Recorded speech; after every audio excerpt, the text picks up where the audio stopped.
चलिए सभी लोग को दिल से जय हिंद। तो आज हम समझेंगे श्वसन तंत्र होता क्या है। क्या समझेंगे? श्वसन तंत्र। ध्यान से देखिए सभी लोग बोर्ड पे। श्वसन तंत्र होता क्या है? श्वसन तंत्र, जिसका इंग्लिश होता है respiratory system. Respiratory system system देखिए श्वसन तंत्र क्या पढ़ना है? श्वसन तंत्र पढ़ना है। ये बहुत ही इंपॉर्टेंट टॉपिक है और बहुत ही मजेदार टॉपिक है, बहुत इंटरेस्टेड टॉपिक है। श्वसन तंत्र, श्वसन होता क्या है बताइए? श्वसन तंत्र पहले समझते हैं। श्वसन तंत्र होता क्या है? देखिए सांस लेने में जितने भी अंग मदद करती हैं उसी सभी अंग को बोलते हैं श्वसन तंत्र। क्या बोलते हैं? श्वसन तंत्र बोलते हैं। सांस लेने में यानी ऑक्सीजन लेने में जितने भी अंग मदद करती हैं, सहायक होती हैं, उसी सभी अंग को क्या बोलते हैं? श्वसन तंत्र बोल देते हैं। क्या बोलते हैं? श्वसन तंत्र। जैसे मान के चलिए, ऐसे समझिए, जैसे एक मोटरसाइकिल है। अगर मोटरसाइकिल का हर एक पार्ट अगर हम खोल के अलग अलग कर देते हैं, अलग अलग है, जब अलग अलग कर देंगे तो मोटरसाइकिल नहीं है। जब सब हम पार्ट को ऐड कर देते हैं, जोड़ देते हैं, तो क्या बन जाता है? एक तंत्र बन जाता है। एक मोटरसाइकिल बन के इंजन बन के तैयार हो जाता है। और जब सब इंजन को खोल करके, हर एक पार्ट को खोल करके अलग अलग छितरा देंगे, पूरा अलग अलग है, तो क्या हो जाएगा? वो तंत्र है। कोई मशीन है, मोटरसाइकिल है नहीं। जब पार्ट को जब हम कस देते हैं, ऐड कर देते हैं, तो एक तंत्र बन जाता है। इसी तरह से ऑक्सीजन लेने के लिए, सांस लेने के लिए जितने भी हमारे शरीर के अंग, यानी जितने भी अंग मदद करती हैं सांस लेने में, उसी सभी अंग को क्या बोलते हैं? श्वसन तंत्र। जैसे नाक है, कभी कभी नाक बंद कर लेते हैं तो मुंह हो गया, मुंह से सांस लेते हैं, श्वास ना लिए। फेफड़ा है, फेफड़ा में तेरे तामझाम है, इसको हम जब श्वसन मार्ग पढ़ाएंगे तो उसमें पूरा खोल के, पूरा फेफड़ा फाड़ के पूरा खोल के समझाएंगे कि फेफड़ा के अंदर कैसे कैसे ऑक्सीजन कहाँ कहाँ जाता है। ठीक है ना? कोई टेंशन लेने की जरूरत नहीं है। देखिए तो अब समझेंगे श्वसन। श्वसन होता क्या है? श्वसन होता क्या आपको पता है कि श्वसन से भी ऊर्जा बनता है? श्वसन से ही ऊर्जा बनता है। आखिर हम ऑक्सीजन लेते क्यों हैं बताइए? तो ऑक्सीजन हम लेते क्यों हैं? ऑक्सीजन हमारे शरीर में क्या करता है? उसका मेन काम क्या होता है कि ऑक्सीजन अगर हम नहीं लेंगे तो हमारी मृत्यु हो जाती है, आदमी मर जाता है। तो चलिए श्वसन पहले समझते हैं। देखिए श्वसन एक ऑक्सीकरण क्रिया होती है। क्या होती है? ऑक्सीकरण ऑक्सीकरण क्रिया होती है। इसी को इंग्लिश में बोलते हैं ऑक्सीडेशन। क्या बोलते हैं? ऑक्सीडेशन। श्वसन क्या होती है? ऑक्सीकरण क्रिया होती है। ध्यान समझिए। देखिए जब हम ऑक्सीजन लेते हैं तो ऑक्सीजन हमारे फेफड़ा से होकर के कहाँ जाता है? ब्लड कहाँ लग जाता है? कोशिका में। तो कोशिका में जा करके क्या करता है ऑक्सीजन? तो कोशिका में होता है आपका ग्लूकोज। क्या होता है? ग्लूकोज। तो ऑक्सीजनवा क्या करता है? ऑक्सीजनवा ग्लूकोजवा को तोड़ता है। क्या करता है? मार मार के उसको तोड़ता है। क्या करता है? तोड़ता है। इसी क्रिया को क्या बोलते हैं? श्वसन बोलते हैं। तोड़ करके क्या बनाता है? ऊर्जा बनाता है। जब तक ग्लूकोजवा के ऑक्सीजनवा तोड़ेगा नहीं तब तक ऊर्जा बनेगा नहीं, तो ऑक्सीजन का मेन काम होता है ऑक्सीजन का मेन काम होता है ग्लूकोज को तोड़ना। क्योंकि ऑक्सीजन ही ग्लूकोज को तोड़ता है, और फिर ग्लूकोज को तोड़ता है तभी हमको ऊर्जा मिलता है। अब आप सोचते होंगे कि ग्लूकोज आता कहाँ से है? आप जरूर सोचते होंगे कि ग्लूकोज आखिर आता कहाँ से? देखिए जो हम खाना खाते हैं, दाल भात सब्जी रोटी पराठा आलू, जितना भी मतलब खाना खाते हैं, तो जब खाना कहाँ जाता है? आमाशय में जाता है। आमाशय से छोटी आंत में जाता है। जब छोटी आंत में क्या होता है? भोजन का, खाना का पूरा पाचन हो जाता है। क्या करती है छोटी आंत? उसको खाना को पूरा चूस के सोख लेती है। क्या करती है? पूरा सोख लेती है। और जब उसका पूर्ण पाचन हो जाता है, सोख लेती है, तो जब कोशिका में जाता है तो ग्लूकोज खा रहता है, ग्लूकोज के रूप में इकट्ठा रहता है। जो हम खाना खाते हैं उसका पाचन होता है, तो कोशिका में क्या रहता है? कोशिका में ग्लूकोज के रूप में रहता है। किसके रूप में? ग्लूकोज। ध्यान से समझिए, ग्लूकोज। अब ये जो ग्लूकोज होता है, ग्लूकोज हमको डायरेक्ट ऊर्जा नहीं देता है। ऑक्सीजनवा क्या करता है? पीछे आता है, देखता है कहाँ गया खाना, कहाँ गया, पहुँच के कहाँ जाता है। जब ऑक्सीजन देखता है कि खाना कहाँ गया, ग्लूकोज घुस गया कोशिका में, तो ऑक्सीजन वो घुस जाता है कोशिका में, क्योंकि ऑक्सीजन ही ग्लूकोज को पूरा तोड़ता है। जब तक तोड़ेगा नहीं तब तक ऊर्जा बनेगा नहीं। जब ऊर्जा बनेगा तभी तो हम कोई काम करेंगे। जैसे हमारे में ऊर्जा है तो हम आपको पढ़ा रहे हैं, ठीक ना? तो ऑक्सीजन का मेन काम होता है ग्लूकोज को तोड़ना। मेन काम क्या होता है? ग्लूकोज को तोड़ना। तो ग्लूकोज देखिए ग्लूकोज हमको डायरेक्ट ऊर्जा नहीं देता है। जैसे मान के चलिए ये हम सल्ट अगर हम सल्ट का पहले कपड़ा खरीदते हैं, हम वैसे तक डायरेक्ट कपड़ा पाली जैसे साल जैसे थोड़ी ना ओढ़ लेंगे, अच्छा लगेगा? अगर हम कपड़ा खरीद के लाते हैं सल्ट का कपड़ा, और वैसे बिना सिलवाए उसको पहन लेंगे, ओढ़ लेंगे, तो अच्छा लगेगा? नहीं लगेगा। उसको मॉडिफाई किया जाता है, एक आपको उसको साइज दिया जाता है, कि नक्शा दिया जाता है, हमारा बॉडी का फिटिंग इतना है, ऐसे सीना है, मॉडलिंग ऐसा करना, मतलब पूरा एक तरह से उसको सजा दिया जाता है, हमारे बॉडी के अकॉर्डिंग, तब हमको पहनने में अच्छा लगता है। हाँ, अब ठीक ठाक है। इसी तरह से ग्लूकोज को क्या करता है, ग्लूकोज को ऑक्सीजन पूरा तोड़ देता है, तोड़ करके फिर से एटीपी बनाता है, एटीपी से ग्लूकोज बनाता है। जब वो तोड़ता है ऑक्सीजन ग्लूकोज को तो फिर से ग्लूकोज ही बनाता है। तो अब ग्लूकोज जो होता है हमारे शरीर के लायक होता है, तब हमको ऊर्जा देता है, तब हम हर एक काम कर पाते हैं।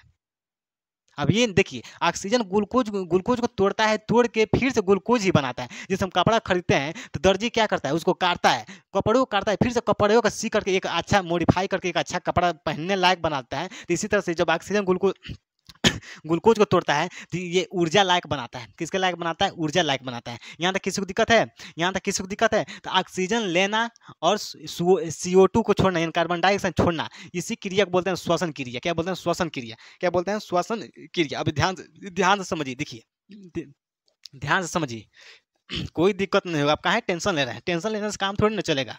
ठीक है, देखिए ग्लूकोज, ग्लूकोज का सूत्र क्या होता है, C6H12O6, ये ग्लूकोज का सूत्र होता है। यहाँ पर हम इसके नीचे लिख देते हैं ग्लूकोज, ग्लूकोज लिख दिए। ग्लूकोज को तोड़ता कौन है, तो ऑक्सीजन बाबा। कौन तोड़ता है, ऑक्सीजन। कौन तोड़ता है, ऑक्सीजन। और जब तोड़ता है तो क्या क्या बनता है, किस चीज क्या क्या निर्माण होता है। देखिए जब ऑक्सीजन ग्लूकोजवा को तोड़ता है तो बनता है आपका CO2, कार्बन डाइऑक्साइड बनता है। पहला क्या बनता है, कार्बन डाइऑक्साइड। क्या बनता है, कार्बन डाइऑक्साइड। ठीक है, क्या बनता है, कार्बन CO2 बनता है। उसके बाद से क्या बनता है, H2O बनता है। क्या बनता है, H2O यानी जल बनता है। जल यानी पानी बनता है। क्या बनता है, जल बनता है। और क्या बनता है, तो ऊर्जा बनता है। सबसे अधिक मात्रा में क्या बनता है, ऊर्जा बनता है। सबसे अधिक मात्रा में क्या बनता है, ऊर्जा बनता है। ऊर्जा के साथ साथ ऊष्मा भी निकलता है। क्या निकलता है, ऊष्मा। यहाँ तक किसी को दिक्कत है, फिर समझिए। यह है ग्लूकोज, ग्लूकोज को तोड़ता कौन है, ऑक्सीजन। ये क्या है, ऑक्सीजन, ऑक्सीजन, ऑक्सीजन। ये है ग्लूकोज, ग्लूकोज को तोड़ता है ऑक्सीजन। जब तोड़ता है तो क्या बनता है, तो कार्बन डाइऑक्साइड बनता है, CO2 बनता है, H2O यानी जल बनता है, ऊर्जा बनता है, ऊर्जा के साथ साथ ऊष्मा भी बनता है। इसी को बोलते हैं श्वसन की रासायनिक सूत्र। श्वसन क्रिया की रासायनिक सूत्र है। क्या है, श्वसन क्रिया के रासायनिक सूत्र है। यहाँ तक किसी को दिक्कत है, यहाँ तक किसी को दिक्कत है। सबसे अधिक मात्रा में बनता है आपका ऊर्जा। कौन, ऊर्जा बनता है। क्या बनता है, ऊर्जा। और अगर हम इसको संतुलित कर दें तो कार्बन कितना है, 6 है, तो यहाँ कितना हो जाएगा, 6 है। हाइड्रोजन कितना है, 12 है, तो यहाँ हाइड्रोजन 2 है, तो यहाँ क्या हो जाएगा, 6 हो जाएगा, 6 हो जाएगा। संतुलित हो गया। तो इसी को बोलते हैं श्वसन का रासायनिक सूत्र है। श्वसन का रासायनिक सूत्र। यहाँ तक किसी को दिक्कत है, यहाँ तक कौन दिक्कत है, कोई दिक्कत नहीं। चलो अब आगे पढ़ते हैं, आगे समझते हैं। सभी लोग ध्यान सब देखते रहिए। देखिए श्वसन जो होता है एक अपचयी क्रिया होती है। क्या होती है, अपचयी, कैटाबोलिक। देखिए श्वसन एक अपचयी क्रिया होती है। क्या होती है, अपचयी, अपचयी क्रिया होती है। कैटाबोलिक, कैटाबोलिक होती है। देखिए अपचयी क्या होता है, देखिए जब किसी चीज का टूटना अपचयी कहलाता है। जोड़ना, टूटना अपचयी, टूटना अपचयी, जोड़ना उपचयी। देखिए ऐसे समझिए, ऑक्सीजन ग्लूकोज को तोड़ता है तो इसी को बोलते हैं अपचयी। जब टूटेगा तो अपचयी, जब जुटेगा ऐड होगा तो उपचयी, जब ऐड होगा तो अपचयी। देखिए जैसे कैटाबोलिक, क्या होता है, कैटाबोलिक। तो आप याद रखेंगे कैसे, कैटाबोलिक यानी कट आ रहा है थोड़ा सा, तो कट यानी काटना, यानी काटना, तोड़ना, फड़ना, यानी काट करके उसको तोड़ता है। क्या करता है, तोड़ता है। ऑक्सीजन ग्लूकोज को क्या करता है, तोड़ता है। तो ये क्या है, कैटाबोलिक क्या होती है, क्या होती है, कैटाबोलिक, अपचयी क्रिया होती है। श्वसन क्या होती है, एक अपचयी क्रिया होती है। क्या होती है, अपचयी क्रिया। यहाँ तक किसी को दिक्कत है, जब जुटेगा, जब आपस में ऐड होता है, यानी एनाबोलिक, इससे स्टार्ट हो रहा है तो ऐड यानी एनाबोलिक, जब ऐड होगा जुटेगा तो उपचयी यानी एनाबोलिक हो जाएगा। तो इसमें क्या हो रहा है, कैटाबोलिक यानी कट रहा है, तोड़ रहा है ऑक्सीजन, तो क्या हो जाएगा, अपचयी, कैटाबोलिक। यहाँ तक किसी को दिक्कत है। चलिए देखिए श्वसन की वजह से, श्वसन के कारण ही हमारा शरीर जो होता है गर्म रहता है। श्वसन के क्रिया कारण। अगर श्वसन नहीं होता है, फिर से अगर देखिए एक और होता है खून का दौड़ा। श्वसन और खून का दौड़ा, अगर दो क्रिया ये हमारे शरीर में नहीं होगा तो हमारा शरीर बंद हो जाएगा, हमारा शरीर मृत हो जाएगा, हमारा शरीर मृत हो जाएगा। देखिए जब श्वसन की क्रिया होती है तो हमारा शरीर गर्म रहता है।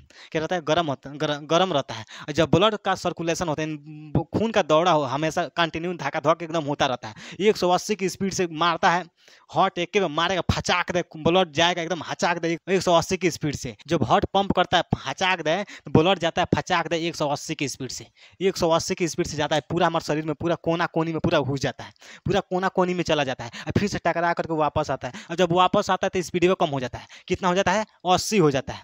क्या हो जाता है? 80। जब हार्ट ब्लड को पंप करता है, जब हचाक दे पंप करेगा तो ब्लड निकलेगा फचाक दे। जब जाएगा स्वांग दे 180 की स्पीड से जाता है। 180 की स्पीड से हमारे शरीर में खून दौड़ता है, और जब टकरा करके एकदम कोना कोनी में से जब टकरा के आता है फिर से वापस, तो इसका स्पीड घट जाता है।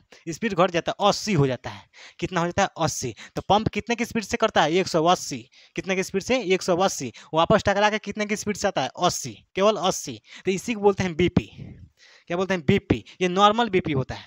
क्या होता है? Normal BP. बीपी देखिए, बी का मतलब होता है ब्लड, पी का मतलब प्रेशर, ब्लड प्रेशर। इसी बोलते हैं ब्लड प्रेशर। यहाँ तक किसी को दिक्कत है? Blood pressure. तो देखिए, श्वसन और खून का दौरा की वजह से हमारा शरीर गर्म रहता है। शरीर गर्म रहता है, ब्लड हमेशा एकदम दौड़ता रहता है, एकदम फटाफट, एकदम कंटिन्यू, लगातार एकदम। जब ब्लड दौड़ना बंद कर देगा, चलना बंद कर देगा, तो हमारा शरीर भी बंद हो जाएगा। श्वसन की क्रिया अगर बंद हो जाएगी तो मर इसलिए जब इंसान मर जाता है तो उसका शरीर पूरा ठंडा हो जाता है, पूरा पाला हो जाता है। क्या होता है? पाला हो जाता है। क्योंकि जब श्वसन की क्रिया होती है तो उसमें क्या बोलते हैं, कुछ ऊष्मा भी निकलता है, ऊर्जा निकलती है। तो सब कुछ जब श्वसन की क्रिया बंद हो जाती है, इसलिए क्या होता है, जब आदमी मरता है तो उसका शरीर पूरा ठंडा हो जाता है, पाला हो जाता है। ठीक ना? जब श्वसन क्रिया बंद, ब्लड का सर्कुलेशन बंद, तो शरीर क्या होता है? ठंडा हो जाएगा। क्या हो जाएगा? अपने आप ठंडा हो जाएगा। यहाँ तक किसी को दिक्कत है? जब तक श्वसन क्रिया चलती रहेगी, ब्लड एकदम धका धक दौड़ता रहेगा, तब तक हमारा शरीर हीट रहेगा, यानी गर्म रहेगा। तब तक क्या रहेगा? गर्म रहेगा। जब श्वसन की क्रिया बंद, ब्लड सर्कुलेशन बंद, तो आदमी मर जाता है, शरीर बॉडी पूरा पाला हो जाता है, एकदम ठंडा हो जाता है। तो आदमी उसको पकड़ के देखता है, ले ये तो गया, ऊपर चला गया, अब इसका बॉडी एकदम ठंडा हो गया, श्वसन की क्रिया बंद, ब्लड का दौड़ा यानी खून का दौड़ा बंद, सब कुछ बंद, आदमी मर जाता है। यानी मर जाता है तभी तो बॉडी ठंडा रहता है। ठीक है, आगे बढ़ें। अब हम समझेंगे श्वासोच्छ्वास। श्वासोच्छ्वास देखिए, ब्रीदिंग। ब्रीदिंग होता क्या है? ब्रीदिंग देखिए, ध्यान समझिए। श्वासोच्छ्वास, श्वास, इसका नाम बहुत अजीब है, इसका नाम बहुत थोड़ा टेढ़ टाढ़ है, थोड़ा ध्यान से पढ़िएगा। श्वासोच्छ्वास, इसका इंग्लिश होता है ब्रीदिंग। क्या होता है? ब्रीदिंग। ब्रीदिंग होता क्या है बताइए? ब्रीदिंग होता क्या है बताइए? ब्रीदिंग होता क्या? देखिए, सांस लेना और सांस छोड़ना, लेना और सांस छोड़ना, सांस लेना सांस छोड़ना की क्रिया को हम क्या बोलते हैं? श्वासोच्छ्वास बोलते हैं। क्या बोलते हैं? श्वासोच्छ्वास। कोई लोग को लगता होगा कि हम सांस लेना सांस छोड़ना श्वसन कहलाता है। श्वसन नहीं कहलाता है। श्वसन क्या होता है? जब हम ऑक्सीजन को लेते हैं तो ग्लूकोज को तोड़ता है, ऊर्जा बनाता है, और जब ऊर्जा बनता है तो वहाँ तो CO2 गैस निकलता है बाहर, इस क्रिया को हम बोलते हैं श्वसन। और जब हम सांस लेते हैं सांस छोड़ते हैं, इस क्रिया को बोलते हैं श्वासोच्छ्वास। क्या बोलते हैं? श्वासोच्छ्वास बोलते हैं, ब्रीदिंग बोलते हैं। क्या बोलते हैं? ब्रीदिंग। देखिए, ब्रीदिंग को हम दो भागों में बांटते हैं। कितने भागों में बांटते हैं? दो भागों में। ध्यान समझिए, इसको और ऊपर लिखते हैं, और ऊपर हम इसको लिखते हैं। ध्यान से समझिए सभी लोग। ब्रीदिंग, सांस लेना और सांस छोड़ना को हम क्या बोलते हैं? ब्रीदिंग। देखिए देखिए ध्यान से, इसको हम दो भागों में बांटते हैं। कितने भागों में? दो भागों में। पहला होता है आपका निश्वसन। निश्वसन, ध्यान से समझिएगा, निश्वसन, इसका इंग्लिश होता है इंस्पिरेशन। कहाँ गलती हो रहा है जी? इंस्पिरेशन, निश्वसन। और दूसरा होता है आपका निःश्वसन। निःश्वसन, ध्यान से समझिएगा, निःश्वसन। इसका इंग्लिश होता है, इसका इंग्लिश क्या होता है? एक्सपीरेशन। Expiration, expiration. देखिए ध्यान समझिए, ध्यान सब समझिए बोर्ड पे। देखिए, ब्रीदिंग, यानी ब्रीदिंग को हम कितने पार्ट में बांटते हैं? कितने भाग में? दो भाग। पहला होता है निःश्वसन, दूसरा होता है निःश्वसन। देखिए, अगर नी के आगे हम दो बिंदु ऐसे लगा देंगे, बिंदु, तो इसको बोलते हैं निह। क्या बोलते हैं? निह बोलते हैं, निह। तो ये हो जाएगा निःश्वसन। क्या हो जाएगा? निःश्वसन, एक्सपीरेशन। ये क्या है आपका? निःश्वसन। क्या है? निःश्वसन। इसके आगे दो बूंदी नहीं है, तो क्या हो जाएगा? निःश्वसन। ये होता है इंस्पिरेशन। यहाँ तक किसी को दिक्कत है? देखिए, तो जब हम सांस को लेते हैं तो उसको बोलते हैं निःश्वसन। क्या बोलते हैं? निःश्वसन। जब हम सांस को छोड़ते हैं तो उसको बोलते हैं निःश्वसन। क्या बोलते हैं? निःश्वसन बोलते हैं। फिर से समझिए, देखिए हम सांस लेना, ध्यान देखिए, जैसे हम सांस ले लिए, फेफड़ा पूरा एकदम फूल के पूरा तना गया, ठीक ना? अब सांस को छोड़ दिए, ये हो गया निःश्वसन। जब सांस को छोड़ते हैं, छोड़ दिए सांस, इसको बोलेंगे निःश्वसन। क्या बोलेंगे? निःश्वसन। जब सांस को लेंगे, चलिए नाक से लेते हैं, फेफड़ा फूल के सांस लिए हैं, तो क्या हो जाएगा? निःश्वसन। क्या होगा? निःश्वसन। जब सांस को छोड़ते हैं, ये हो जाएगा निःश्वसन। निःश्वसन, इंस्पिरेशन, इंस्पिरेशन, एक्सप्रेशन। इन यानी अंदर, इन यानी अंदर, एक्सप्रेशन यानी बाहर, एक्सप्रेशन यानी बाहर। देखिए, जब सांस को अंदर लिए, सीना फूल गया, फेफड़ा फूल गया, क्या हो गया? निःश्वसन। सांस को छोड़ दिए, बाहर आ गया निश्वासन। तो जब सांस को लेते हैं तो निश्वासन, सांस को छोड़ते हैं निश्वासन, सांस लेते हैं निश्वासन, सांस छोड़ते हैं निश्वासन, सांस लेते हैं निश्वासन, सांस छोड़ते हैं निश्वासन, सांस लेंगे निश्वासन, सांस छोड़ेंगे निश्वासन, निह। यहाँ तक किसी जो दिक्कत है यहाँ लिख लीजिए, आपका यहाँ लिख लीजिए सांस छोड़ना, सांस लेना, सांस लेना क्या कहलाता है? निश्वासन। और सांस छोड़ना, सांस छोड़ना, छोड़ना क्या कहलाता है? निःश्वासन। क्या कहलाता है? निःश्वासन। ये इतना याद रखिएगा, जब हम सांस को लेते हैं तो निःश्वासन, सांस छोड़ते हैं तो निःश्वासन। ठीक है। अब आप बताइए कि वायुमंडल में तो बहुत सारा गैस है, लेकिन हमको ऑक्सीजन की जरूरत है। वायुमंडल में CO2 भी है, ऑक्सीजन भी है, नाइट्रोजन गैस भी है। तो जब हम सांस लेते हैं तो ऑक्सीजन कितना परसेंट लेते हैं? देखिए ऑक्सीजन हम लेते हैं, ऑक्सीजन 21% ऑक्सीजन लेता है। कितना? 21% ऑक्सीजन लेते हैं। CO2 यानी कार्बन डाइऑक्साइड कितना लेता है? तो 0.03%, 0.03% लेते हैं। और नाइट्रोजन कितना लेते हैं? दिखाई दे रहा है, नाइट्रोजन 78% लेते हैं। कितना परसेंट लेते हैं? 78%। 78% नाइट्रोजन लेते हैं। देखिए फिर देखिए ऑक्सीजन कितना परसेंट लेते हैं? 21% लेते हैं। CO2 यानी कार्बन डाइऑक्साइड कितना परसेंट? 0.03%। Nitrogen 78%, nitrogen 78%। जब सांस लेते हैं तब, अब देखिए जब हम सांस छोड़ते हैं, जब सांस छोड़ते हैं तो ऑक्सीजन हम कितना परसेंट छोड़ते हैं? 17%। कितना परसेंट? 17%। तो कितना परसेंट की कमी हुई? 4% के। 4% का हमारे शरीर में ऑक्सीजन क्या होती है? खपत होती है। 4% के हमारे शरीर में क्या होती है? खपत, सोख लेता है। ठीक। और देखिए CO2 कितना परसेंट छोड़ते हैं? CO2 हम छोड़ते हैं 4.6। CO2 कितना परसेंट छोड़ते हैं? तो 4.6% CO2 छोड़ते हैं। कार्बन डाइऑक्साइड कितना परसेंट छोड़ते हैं? 4.6%। बताइए अब जो हम 4% के जो यहाँ कमी हुआ ऑक्सीजन में, जो खपत हुई है, वही ऑक्सीजन 4% ऑक्सीजन जब माइटोकॉन्ड्रियम क्रेब्स चक्र चलता है तो CO2 में बदल जाता है। किस में बदल जाता है? ऑक्सीजन 4% ऑक्सीजन किस में बदल जाता है? CO2 में बदल जाता है, कार्बन डाइऑक्साइड में। तो जब हम सांस छोड़ते हैं तो CO2 कितना छोड़ते हैं? 4.6% छोड़ते हैं। यहाँ तक किसी को दिक्कत है? नाइट्रोजन कितना परसेंट छोड़ते हैं? तो 78%। दिखाई दे रहा है? इतना नीचे दिखाई दे रहा है, इतना नीचे दिखाई दे रहा है, यहाँ लिख देते हैं।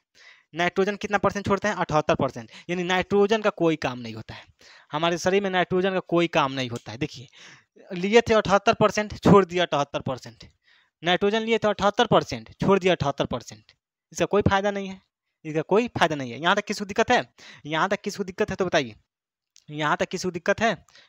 कोई दिक्कत नहीं है। फिर से समझिए, ऑक्सीजन कितना परसेंट लेते हैं? 21%। CO2 कितना लेते हैं? 0.03%। नाइट्रोजन कितना परसेंट लेते हैं? 78% लेते हैं। छोड़ते कितना है? ऑक्सीजन कितना परसेंट छोड़ते हैं? तो 17%। CO2 कितना परसेंट छोड़ते हैं? तो 4.6% छोड़ते हैं। नाइट्रोजन कितना परसेंट छोड़ते हैं? 78%। यानी नाइट्रोजन जितना लेते हैं उतना छोड़ देते हैं, जितना लेंगे उतना फेंक देते हैं बाहर ही, फूक देते हैं। इसमें कितना उतना 4% की कमी होती है तो क्या करता है? हमारी बॉडी जो होता है खपत हो जाती है, सोख लेता है। और जब माइटोकॉन्ड्रिया क्रेब्स चक्र चलता है तो किसमें बदल जाता है? CO2 में बदल जाता है। वही CO2 4.6% छोड़ देता है, फेंक देता है बाहर ही। आदमी नाक से फेंक देता है बाहर ही, ऐसे फेंक देता है, सांस छोड़ देता है। ठीक ना। अब आगे हम समझेंगे। यहाँ तक किसी को दिक्कत है? यहाँ तक किसी को दिक्कत? अब बताइए मनुष्य का श्वसन अंग यानी हम सांस किससे लेते हैं? बताइए तो, हम सांस किससे लेते हैं? नाक से लेते हैं कि फेफड़ा से लेते हैं? सांस हम किससे लेते हैं? यानी श्वसन अंग हमारा क्या है? हमारा श्वसन अंग क्या है?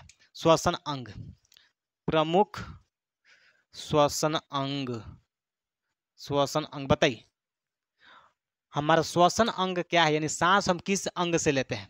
अब कई लोग को लगता होगा कि हम सांस नाक से लेते हैं। क्या है? हमारा श्वसन अंग नाक है। क्या है? नाक है। नाक, हम सांस नाक से लेते हैं। सांस किससे लेते हैं? नाक से लेते हैं। और जब नाकवा बंद कर लेते हैं तो मुंह से लेते हैं, मुंह से ले लेते हैं। जब नाक को बंद कर दिए तो मुंह से सांस ले लेते हैं। तो आप कहेंगे कि नाक मुंह दोनों है। अब क्या कहेंगे आप कि नाक वो है, मुंह वो है? नाक मुंह दोनों श्वसन अंग है। ना नाक है ना मुंह है। श्वसन अंग होता है फेफड़ा। क्या होता है? फेफड़ा। हमारा श्वसन अंग क्या है? यानी मनुष्य का श्वसन अंग क्या होता है? फेफड़ा। मनुष्य का श्वसन अंग क्या होता है? फेफड़ा होता है। क्या होता है? फेफड़ा होता है। हम फेफड़ा से सांस लेते हैं। देखिए जो नाक होता है, नाक केवल रास्ता होता है, सांस लेने के लिए केवल रास्ता होता है। ये फेफड़वा से जोड़ करके आगवा एगो दूगो नली लगा दिए हैं कि सांस खींचेंगे तो इसी नलिया से होकर के फेफड़ा में जाएगा। ठीक है, इसी नली से होकर के फेफड़ा में जाएगा। ये समझिए एक प्रकार का नली है, फेफड़ा से इसको कनेक्ट करके बाहर झुला दिया है। बाहर से हम सांस खींचते हैं। क्या करते हैं? सांस खींचते हैं। तो केवल रास्ता होता है, सांस जाने के लिए रास्ता होता है। हम सांस नाक से नहीं लेते हैं ना मुंह से लेते हैं। ये दोनों क्या होता है? हमारा रास्ता होता है। सांस जाने के लिए क्या होता है? रास्ता होता है। सांस लेते हैं हम फेफड़ा से। देखिए जब सांस खींचते हैं, सांस खींचते हैं तो हमारा सीना क्या होता है? छाती एकदम फूल जाता है। देखिए फूल गया, सांस खींचे हैं, फूल गया। ठीक, अब छोड़ते हैं, पचक गया।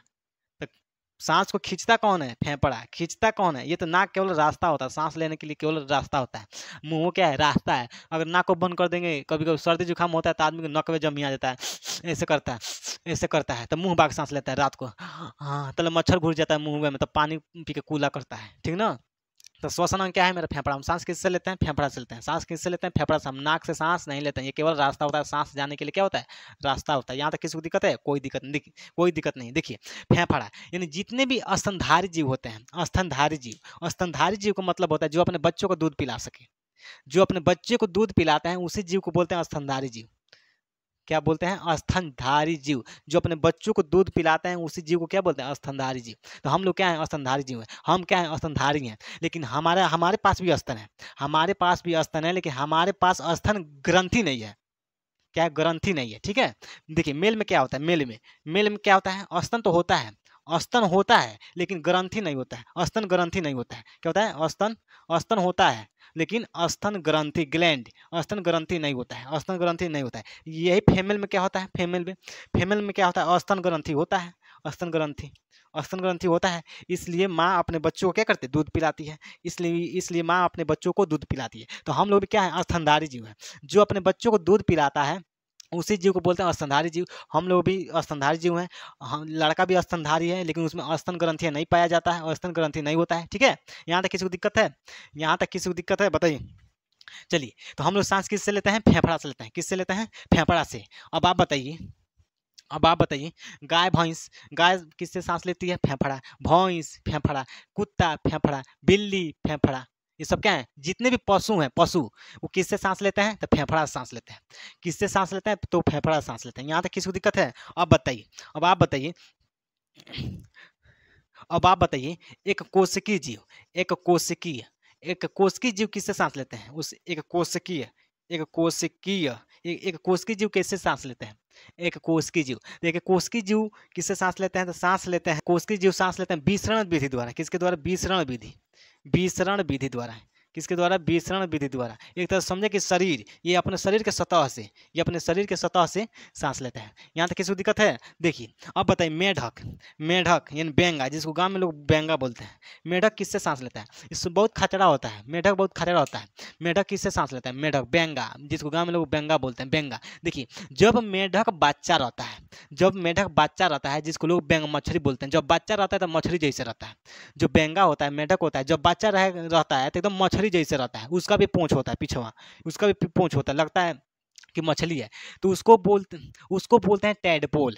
साइंस की भाषा में क्या बोलते हैं? जब बेंगा मेंढक बच्चा रहता है तो उसको बोलते हैं टैडपोल। तो जब बच्चा रहता है तो उस समय गलफड़ से सांस लेता है। किससे सांस लेता है? गलफड़ से। जब बच्चा रहेगा तो गलफड़ से सांस लेता है। बेंगा किससे सांस लेता है? जब बच्चा रहता है तो गलफड़ यानी टैडपोल रहता है तो गलफड़ से सांस लेता है। जब वही बेंगा जब जवान हो जाता है, जवानी अवस्था में जब जवान हो जाता है, तो उस समय किससे सांस लेता है? तो फेफड़ा से सांस लेता है। यानी जब जमीन पर रहता है, जब बेंगा जमीन पर रहता है, मिट्टी पर रहता है, जमीन पे, तो फेफड़ा से सांस लेता है। जब पानी में रहता है, पानी में, तो गलफड़ से सांस लेता है। और जब मिट्टी के अंदर रहता है, बियल में, जिसको गाँव में लोग बिल्ली में रहता है, कोई बेंगा बहुत सिरा होता है सब। जब मिट्टी के अंदर रहेगा बेंगा तो त्वचा से सांस लेता है। बेंगा 3 तरह से सांस लेता है। बेंगा कितने तरह से सांस लेता है? 3 तरह से। जब पानी में बच्चा रहता है, टैडपोल के रूप में रहता है, बेंगा मछली के रूप में रहता है, तो गलफड़ से सांस लेता है। गलफड़ से। जब मिट्टी पर रहता है तो फेफड़ा से सांस लेता है। मिट्टी पर रहेगा तो फेफड़ा से। जब मिट्टी के अंदर रहता है यानी भूमि में, यानी मिट्टी के अंदर रहता है बियल में, तब त्वचा से सांस लेता है। किससे सांस लेता है? त्वचा से। तो बेंगा मेढक 3 तरह से सांस लेता है। कितने तरह से? 3 तरह से। पानी में गलफड़ से, जमीन पे फेफड़ा से, मिट्टी के अंदर जमीन के अंदर त्वचा से, मिट्टी के अंदर त्वचा से, त्वचा से। यहाँ तक किसी को दिक्कत है? बताइए। यहाँ तक किसी को दिक्कत है जी? मेढक क्या हो जाएगा? गलफड़ से सांस लेता है। किससे? गलफड़ जिसको हम क्लोम बोलते हैं, क्लोम इंग्लिश में गिल्स बोलते हैं, क्लोम। देखिए, गिल्स यहाँ लिख देते हैं, गिल्स यानी गलफड़ से सांस लेता है। देखिए, गलफड़ उर्दू शब्द है। उर्दू में हम गलफड़ बोलते हैं, हिंदी में क्लोम यानी हिंदी में क्या बोलते हैं? क्लोम यानी गिल्स बोलते हैं। इंग्लिश में गिल्स, उर्दू में गलफड़, हिंदी में क्लोम। यहाँ तक किसी को दिक्कत है? तो बेंगा 3 तरह से सांस लेता है। कितने? 3 तरह से सांस लेता है, ठीक है। देखिए, अब बताए कीट यानी कीड़ा मकोड़ा। कीट, कीट यानी क्या होता है? कीड़ा मकोड़ा। कीड़े मकोड़े किससे सांस लेते हैं? कीड़ा मकोड़े किससे सांस लेते हैं? तो श्वास नली से सांस लेते हैं। श्वास नली यानी डायरेक्ट ट्रेकिया, उसी को बोलते हैं ट्रेकिया, डायरेक्ट श्वास नली से सांस लेते हैं, डायरेक्ट श्वास नली से सांस लेते हैं, ठीक है।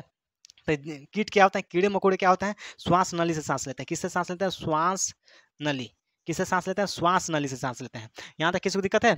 यहाँ तक किसी को दिक्कत है तो बताइए। यहाँ तक किसी को दिक्कत है? देखिए अब बताइए कि जो मकड़ी होती है, मकड़ा, मकड़ा बिच्छू जो रूम के कोना कोनी में जो मकड़ा के जाल होता है, मकड़ी सब होती हैं, वो किससे सांस लेती हैं सब? तो पुस्तक फेफड़ा से सांस होती है। पुस्तक फेफड़ा से सांस लेती हैं सब। जितने भाई मकड़ा होती हैं जो दीवार पे जो कोना में झोला बना करके रखते हैं सब, तो जितने भी मकड़ा मकड़ी बिच्छू होते हैं किससे सांस लेते हैं? तो पुस्तक फेफड़ा से। यह भी एक श्वसन अंग का प्रकार है। पुस्तक फेफड़ा क्या होता है? श्वसन अंग का एक प्रकार है। ये आर्थ्रोपोडस और क्या बोलते हैं प्रकार कीट होते हैं, आर्थ्रोपोडस होते हैं। तो किससे सांस लेते हैं? पुस्तक फेफड़ा, ये एक प्रकार का श्वसन अंग में ही आता है, पुस्तक फेफड़ा, तो उससे सांस लेते हैं। जितने भाई मकड़ी हो गए, मकड़ी होते जो जाल लगाते हैं सब, झोला जिसको नहीं झोला बनाते हैं सब, मकड़ी बिच्छू, ठीक है। यहाँ तक किसी को दिक्कत है? यहाँ तक किसी को दिक्कत है तो बताइए। यहाँ तक किसी को दिक्कत है? बताइए। अब केंचुआ, अब हम ऊपर लिखते हैं। केंचुआ किससे सांस लेता है? बताइए तो सभी लोग। केंचुआ किससे सांस लेता है? केंचुआ किससे सांस लेता है? केंचुआ, देखिए ध्यान से देखिए। केंचुआ किससे सांस लेता है? त्वचा से। केंचुआ किससे सांस लेता है? त्वचा से सांस लेता है। केंचुआ किससे सांस लेता है? त्वचा से सांस लेता है। यहाँ तक किसी को दिक्कत है? जीवाणु किससे सांस लेते हैं? जीवाणु किससे सांस लेते हैं? ध्यान से समझिए। जीवाणु किससे सांस लेते हैं? तो मीसोसोम से जीवाणु क्या करते हैं? सांस लेते हैं। मीसोसोम। जीवाणु किससे सांस लेते हैं? मीसोसोम से सांस लेते हैं। उन सब का क्या होता है? मीसोसोम होता है। जैसे हम लोग को फेफड़ा होता है, जैसे हम लोग को फेफड़ा होता है, फेफड़ा सांस लेते हैं। इसी तरह से जो जीवाणु होते हैं उन सब के पास क्या होता है? मीसोसोम होता है। तो जीवाणु मीसोसोम से सांस लेते हैं। यहाँ तक किसी को दिक्कत है? यहाँ तक किसी को दिक्कत है तो बताइए सभी लोग, बताइए। पूरा समझ में आ गया? श्वसन तंत्र पूरा समझ में आ गया। ब्रीदिंग समझ में आ गया। सांस लेना छोड़ना क्या कहलाता है? सब सांस लेते हैं छोड़ते हैं, इसी क्रिया को बोलते हैं श्वासोच्छ्वास, ब्रीदिंग बोलते हैं, ठीक है। कितना परसेंट ऑक्सीजन लेते हैं, कितना परसेंट छोड़ते हैं, ये सब पूरा डिटेल समझ में आ गया। प्रमुख अंग समझ में आ गया, कौन सा जीव कैसे सांस लेता है, ठीक है। यहाँ तक किसी को दिक्कत है? बताइए। यहाँ तक किसी को दिक्कत है तो बताइए सभी लोग, आगे बढ़ें। तो चलिए, यहाँ तक कोई दिक्कत है? कोई दिक्कत नहीं है। तो सभी लोग को दिल से जय हिंद, धन्यवाद।